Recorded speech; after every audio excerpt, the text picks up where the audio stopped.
mengucapkan selamat Idul Fitri kepada umat Islam. Jadi nanti Bapak dan Ibu jangan kaget kalau ada teman atau tetangga-tetangga yang berduyun-duyun mengucapkan selamat Idul Fitri. Itu sudah merupakan instruksi gereja. Kenapa gereja memberikan instruksi seperti itu? Nah, ini yang perlu kita pahami. Seringkali gereja memakai metode menangkap ayam dengan umpan. Artinya kalau saya ingin menangkap ayam, saya tidak perlu mengejar ayam. Tidak efektif. Maka kalau saya ingin mendapatkan ayam, cara yang paling tepat adalah saya hanya cukup bermodal segenggam umpan yang tidak ada nilainya. Dan saya cukup duduk menebar umpan. Setelah umpan saya tebar, maka justru ayam dari berbagai penjuru akan berdatangan. Mereka pun akan saling patok antar ayam memperebutkan umpan. Ketika si ayam sedang makan umpan, maka ayam itu saya tangkap, diam saja. Bahkan lehernya pun digorok, si ayam diam saja. Umat Islam saat ini diperlakukan seperti ayam itu. Umpannya apa? Umpannya adalah contoh sembako, pakaian bekas, obat-obatan, beasiswa. Dan yang sekarang marak dilakukan oleh gereja adalah hitanan massal gratis. Gereja menyelenggarakan hitanan massal gratis. Termasuk ini nanti Natal mereka mengganti dengan Maulid Nabi Isa alaihissalam. Mereka mendahului memberikan ucapan selamat Idul Fitri.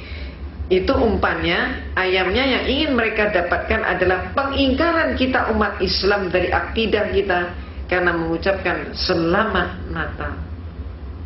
Itu yang mereka kehendaki.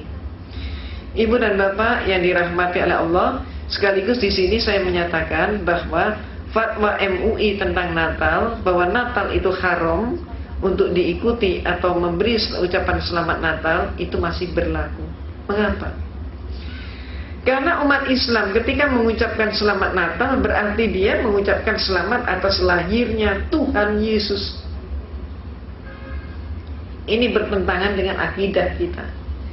Kemudian ada dari kelompok Islam jaringan liberal yang mengatakan semua agama sama.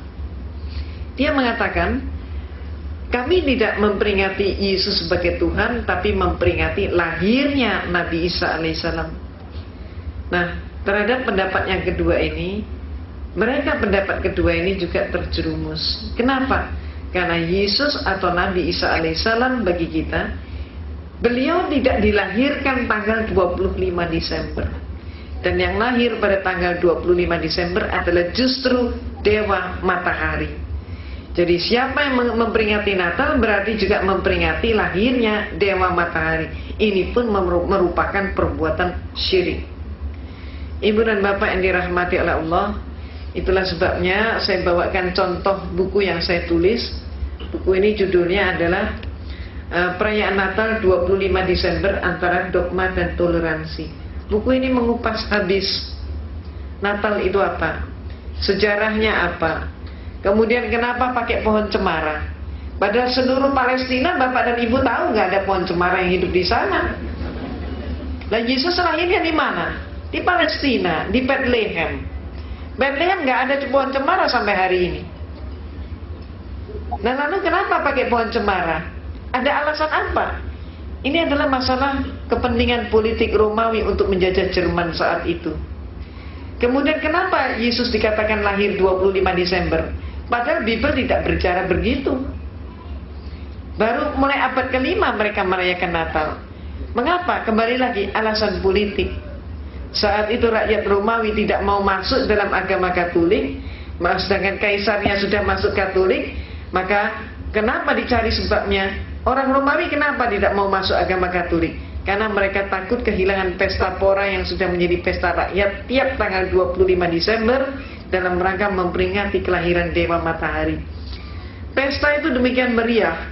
Laki, perempuan, tua, muda, besar, kecil keluar dari rumah, bawa makanan, bawa minuman, bawa alat musik. Mereka nari, nyanyi sampai mabuk, sampai teler sepanjang malam sampai pagi.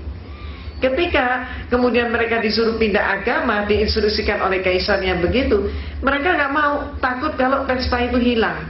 Disinilah pinternya pinternya gereja dan pinternya kaisar. Kemudian diumumkan oleh Konstantin, kamu semua nggak perlu khawatir, pesta 25 Desember akan tetap berlangsung karena Yesus itu lahirnya pada tanggal 25 Desember.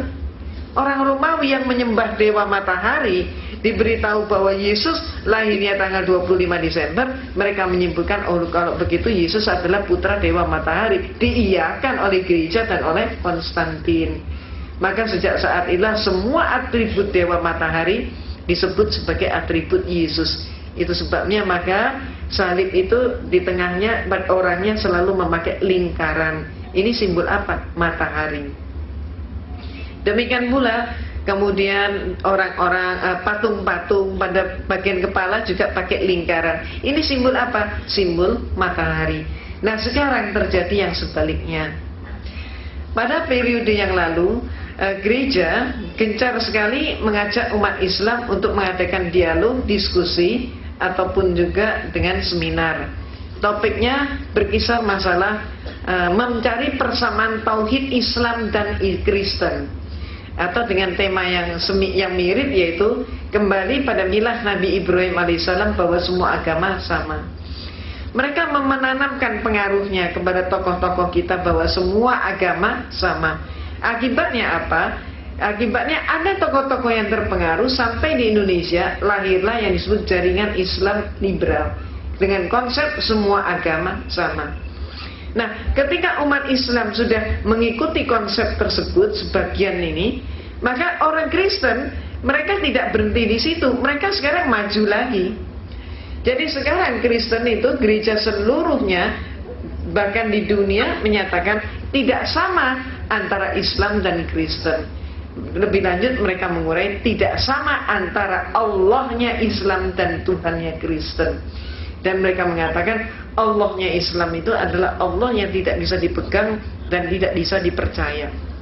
Tuhannya Kristen adalah Tuhan cinta kasih. Allah itu siapa? Kata mereka dari berdasarkan antara lain buku yang ditulis oleh seorang direktur Institut Teologia di Amerika, namanya adalah Robert Morey. Bukunya ini Islamic Invasion. Buku ini lebih kejam daripada buku The Satanic Verses yang ditulis oleh Salman Rushdie. Ini lebih kejam, lebih kasar. Dan buku ini sekarang sudah menjadi panduan pendeta dan penginjil di seluruh dunia. Ini hanya kulitnya yang berbahasa Inggris, dalamnya sudah berbahasa Indonesia. Dan buku ini sekarang diproduksi massal secara besar-besaran. Dan karena dipikir oleh mereka kita umat Islam masih diam, maka buku ini pun berlanjut. Bahkan mereka memakai komik-komik. Dan komiknya setiap ibu bapak bisa mengaksesnya lewat internet. Pernah baca? Ada yang pernah baca? Nah, seperti ini. Ini komik yang timbul akibat daripada buku Islamic Invasion karya Robert Morey. Dan yang paling menyakitkan di sini adalah suatu gambar di mana ada orang berpenampilan pakaian Arab, laki-laki sedang sujud menyembah dikelilingi oleh api. Siapa yang dimaksudkan dengan laki-laki yang sujud menyembah dikelilingi api? Yang dimaksudkan menurut ini komik ini adalah Rasulullah SAW menyembah kepada kata mereka Tuhan Yesus. Maka dikatakan Yesus Kristus akan menghakimi setiap orang. Dan pada hari itu juga Muhammad akan sujud menyembah dan berkata, Yesus Kristuslah Tuhan. Ini. Sehingga ini yang perlu kita ketahui. Kemudian Rasulullah SAW pun dihujat di dalam buku ini. Dikatakan Rasulullah itu adalah seorang penderita penyakit epilepsi. Dan Rasulullah menerima penyakit epilepsi itu dari ibunya Siti Aminah. Rasulullah adalah seorang pembual, pembohong, maka Rasulullah pun kemudian berkelainan jiwa. Ketika Rasulullah kejang, kemudian menggigil kedinginan sehingga diselimuti oleh Siti Khadijah radhiyallahu anha, umat Islam meyakini bahwa Rasulullah menerima wahyu.